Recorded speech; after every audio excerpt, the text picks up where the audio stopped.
Мына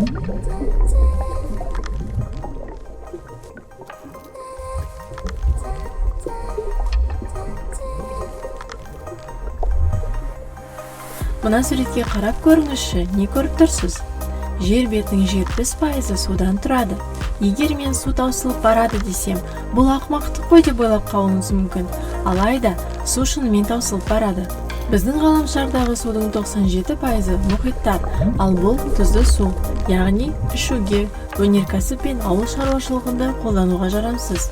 Тұщы су 3%-дан аз, ал пайдалануға болатын мөлшері одан да аз, шамамен 0,3%. Ғалымдардың айтуынша, 20 жылдан кейін оның өзі аяқталуы мүмкін. Неліктен? Оның бірден бір себебі халық санының өсуі. 2022 жылдың 15 қаңтарында Біріккен ұлттар ұйымы мәліметі бойынша адам саны 8 миллиардқа жеткен. Дүние жүзіндегі халық саны 3 есе артқан уақытта суды тұтыну мөлшері 17 есеге артады. 15 жылдан кейін тұтыну 3 есе өседі. Қазірдің өзінде әрбір 6 адамның бірі тұщы су тапшылығын сезінуде. Тағы бір себеп тұщы судың ластануы. Ол әртүрлі себептерге байланысты болуы мүмкін. Бір жерде мұнай төгілгені, немесе қандай да бір зауытта қауіпті химиялық заттардың ағып кеткені туралы жаңалықтарын бірнеше рет естіген шығарсыз. Ластанудың күтпеген және ең ықтимал көзі фермерлер. Топырақты жауып тұратын өңделмеген мал көңінің бір бөлігі тұщы су көздеріне сіңеді.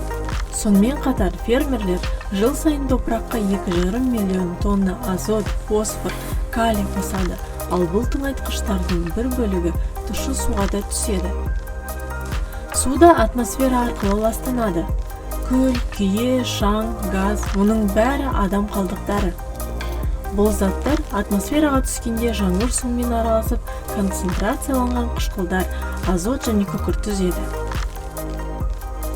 Бұл мәселенің бізге қатысы жоқ деп ойласаңыз, қатты қателесесіз. Ғалымдар 2040 жылға қарай Қазақстанда ауыз су дағдарысы болуы мүмкін деп болжап отыр.